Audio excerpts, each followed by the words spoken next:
உண்மை காதல்னா சொல்லு, என் உயிரை கொடுக்குறேன்.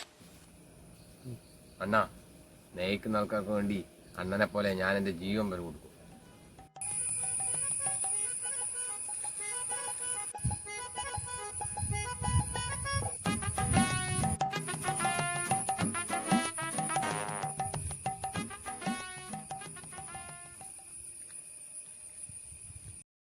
ഹലോ, നിങ്ങളെ പേഴ്സണൽ കാര്യത്തിൽ ഇടപെടുന്നതാണെന്ന് വിചാരിക്കല്ലേ. എന്താണ് നിങ്ങളുടെ ശരിക്കുള്ള പ്രശ്നം? അല്ല, എന്താണ് ഇങ്ങനെ മാറി നിൽക്കുന്നോണ്ട് ചോദിച്ചാണേ. അനിയ നീ ഇത് കേൾക്ക്. ഇയാളെ ഇന്നലെ രാത്രി തൊട്ട് ഞാൻ വിളിക്കുന്നു. 3 മിസ് കോൾ അടിച്ചു, റെസ്പോണ്ടില്ല. മെസ്സേജ് 5 മെസ്സേജ് അയച്ചു, അതിനും റിപ്ലൈ ഇല്ല. രാവിലെ കഷ്ടപ്പെട്ടിട്ട് ഞാൻ അടുക്കളയിൽ നിന്ന് മാഗി ഉണ്ടാക്കി വന്നിട്ടോ അതും അയാൾക്ക് വേണ്ട. അയാളുടെ വീട്ടിൽ നിന്ന് തിന്നിട്ട് വന്നേ പോലും. കഷ്ടപ്പെട്ടിട്ട് മാഗിയാ?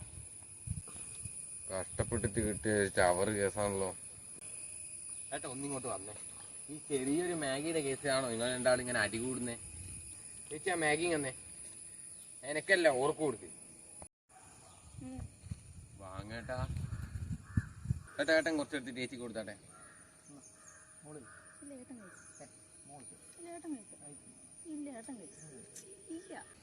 രണ്ട് ഇണക്കുരുവികളെ ഒന്നിപ്പിച്ചപ്പോൾ എനിക്ക് കിട്ടുന്ന ഒരു സന്തോഷം.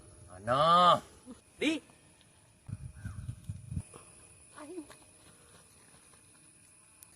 പ്രശ്നമൊന്നും ഉണ്ടാക്കരുത് ഏട്ടാ. ഏട്ടൻ്റെ ദേഷ്യം എനിക്ക് മനസ്സിലാവും. എന്തായാലും അവര് സ്നേഹിച്ചു പോയി. അപ്പൊ ആ സ്നേഹിക്കുന്നവരെ നമുക്കൊന്ന് ഒരുമിപ്പിച്ചു കൂടെ? ഇനി നമുക്ക് ഒന്നേ ചെയ്യാൻ പറ്റും. ഏട്ടനെല്ലാം മറന്നിട്ട് ഈ ഏട്ടനൊന്ന് അളിയാന്ന് വിളിച്ചേ. വിളിക്ക്, ഞാനൊന്ന് കേക്കട്ടെ. എന്റെ ഭാര്യനെ ഞാൻ അവന് കെട്ടിച്ചു കൊടുക്കാൻ പോണം. അവന് ആ തെണ്ടീനെ ഞാൻ ഇനി അളിയാന്ന് കൂടി വിളിക്കാം. ചെറിയ ഉള്ളി 2.5 kilo 100, beans 2.5 kilo 100, beans 2.5 kilo 100, വെണ്ടക്ക 3 കിലോ 100, വെണ്ടക്ക